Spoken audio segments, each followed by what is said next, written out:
Hi everyone, my name is Paula. I've been chelating with the Andrew Cutler Protocol for 130 rounds. I've been dealing with mercury toxicity and I'm here to answer your questions. We will continue with Jenny's questions. She wants to know, what were your original symptoms? So when talking about my symptoms, I like to divide the time in two different periods.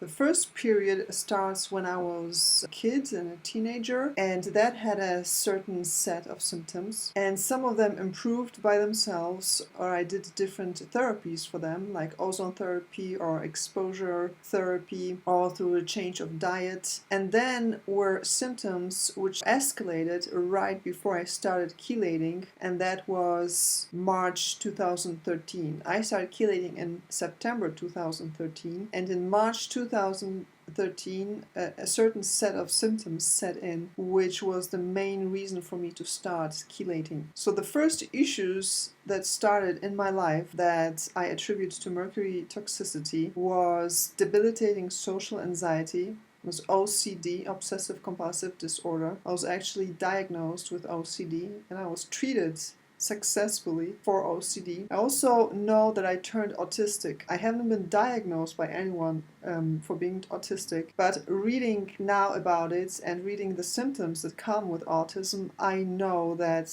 that's what I was. I lost the ability to read people's faces. I lost the ability of bonding with people. I lost the sense of empathy. In my opinion, that was autism. Whether it was autism or Asperger's, I don't really care. But basically, what was happening to me, the set of symptoms, it was clear to me that I was autistic. I also had severe cognitive impairment. In school, I would read a certain paragraph of text and I would reread it, and I would just not understand what it said. And that was for someone who was always an A+ student, and then turning to someone who I would not be able to comprehend the easiest types of text. That was a pretty dramatic development. I had really, really bad hay fever. I was also allergic to dust and probably to mold. Now, the hay fever was so bad, it started from February and was going until October. And when the hay fever passed, I would catch colds or flus all the time. And unlike others who would recover from a cold or a flu within a few days, and they would still be able to function, they would still be able to work or to go to school, I would be basically completely non-functional for a whole week. And then after that week, I would still not be in top form, and then I would slowly get better and better. And before I thought, okay, now I have recovered from this flu or cold, then I would get infected again. And so often I would end up being sick basically through an entire winter. The low immune system, that I fixed that completely with ozone therapy. That was really an incredible experience. After treating myself with ozone therapy, I stopped getting sick. So in the past 7 years, I've been sick only one time. So what I also had, I had such typical mercury symptoms, like I would urinate frequently. I had psoriasis. At some point, my nails started to detach themselves from the nail bed, and I would have white pus under the nails, and I would scrape the pus out every day, and they seemed to detach themselves more and more and more, to the point that I was actually afraid I would lose my nails. And now this was also something that I reversed with ozone therapy completely. I also had something that was like a very uncomfortable burning sensation down my esophagus, and that would always set in after food. Like several minutes, 10 to 20 minutes after food, I would have that burning sensation, and I would be very agitated and feel very aggressive. And I believe that was some form of inflammation that was going on. And I also completely reversed that with a low-carb paleo diet. So once I stopped eating carbs and sugars and was only eating meat and vegetables, low-carb vegetables, this completely went away. I also had emotional problems, anger, rage. I also had periods of profound depression, like the blackest, deepest hole imaginable. I also had food sensitivities. I'm still thiol sensitive. It did get better, but I still have that. I'm gluten sensitive, well, although I'm not 100% sure because I haven't tested that lately. Lactose sensitivity, at this point I'm not sure whether I was lactose sensitive or whether it was thiol sensitivity, but milk products would give me also bad reactions. I had a sensitivity to FODMAPs, so among others, foods like avocado, peaches, apricots. I also had candida. I would react badly to too many carbs and sugars. I would develop joint pain, and then my hair would start to thin in my late 20s. I also started having gray hair in my late 20s, had vision problems, blurry vision. I used to have a really bad dandruff. Big chunks of bloody pieces of my skin on my head would peel off. It was so bad I actually had to go to the doctor to get a prescription for a shampoo, because the shampoo was so toxic that I couldn't just buy it over the counter. I had to get a prescription for it. And it didn't really help. What did help was when I was doing soaking baths with diluted hydrogen peroxide. So I would soak my head in the water with the hydrogen peroxide, and that resolved the dandruff within 1 or 2 baths. I would have fungus on my feet. I would have peeling skin on my feet. I would have dry skin, flaky skin on elbows. The skin would be like sandpaper, basically. I still have it to some degree, but it comes and goes with the rounds. Like, for example, here, it's completely gone.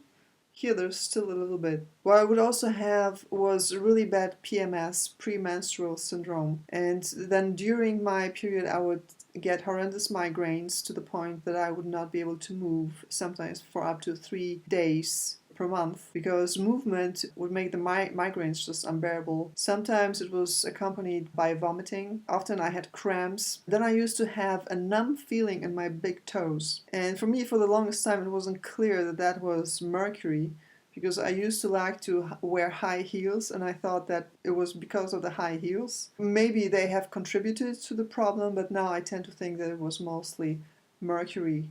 And that numb feeling in my big toes has also disappeared completely. Cold hands and feet, I also still have that. It has improved somehow. Eyebrows were thinning out, which from what I understand it is a sign of a low thyroid.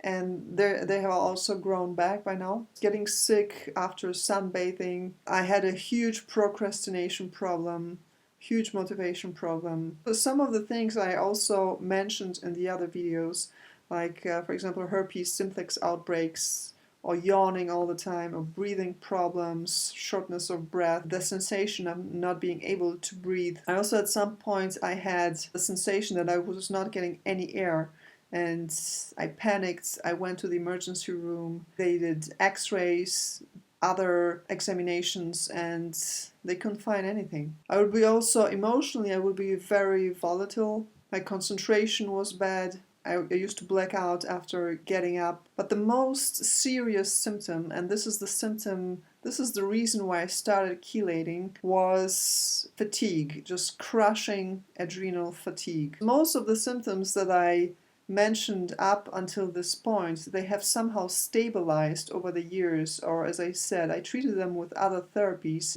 and they either went away completely or they became manageable.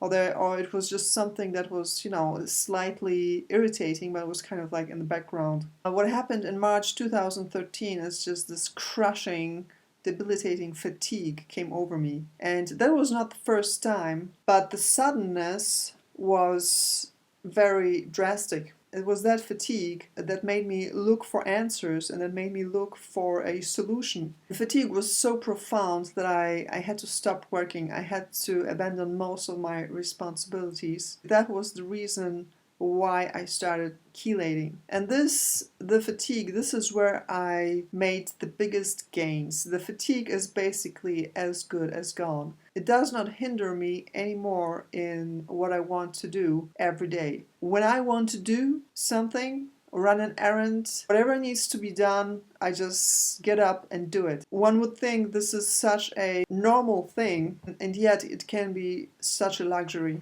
Then Jenny asks, how did you feel about doing chelation? So once I understood the concept, once I found out about chelation, once I understood that it is relatively easy, that I can do it at home, I don't need any machinery, I don't need to go and see a doctor for that, and it's affordable, that I can literally buy a bottle of ALA for $10 and it can last me for a long time, I was really, really happy. I couldn't wait to start chelating. And I also understood that it's very much likely that chelation was the answer for many of my symptoms, if not most of them. So I was really ecstatic to have found chelation and to have found the Andrew Cutler Protocol in particular. Jenny also asks, was it a long journey of being unwell with lots of tests before finally discovering the toxicity? Well, yes and no. Yes, in the sense that, as I just laid out, I had been sick ever since I was a kid, basically. But over the years, I managed to somehow deal with those things. So what really prompted me to start chelation, that was something that happened in March 2013 and which started this incredible fatigue. I did not do a lot of tests before that. I was kind of done with doctors. I understood that doctors who would not be able to help me, and that there was something that I had to figure out myself. Now, how did I find out that I was mercury toxic? I did a hair test and it was the wrong one. It was not the DDI hair test. First, I took a look at the test and there was the mercury on it was basically close to non-existent. It barely tipped the scale. And so I looked at the test and I thought, okay, so I don't have mercury toxicity. But then what do I have? And it took me another few months to understand that very low levels of mercury on my test actually did not exclude mercury toxicity. On the contrary, they made it even more probable that I was severely mercury toxic, because my body was just hanging on to the mercury. Unlike other people who have the tendency to detox mercury naturally, my body seemed to just hold on to it. And that's most likely the reason why I became so sick. I communicated with Andy Cutler. He took a look at my test, and although it was not a DDI hair test, he was able to apply the counting rules, and he told me, yeah, most likely you're severely mercury toxic. And that was because all of my essential minerals, or most of them, were extremely low with just some erratic spikes here and there.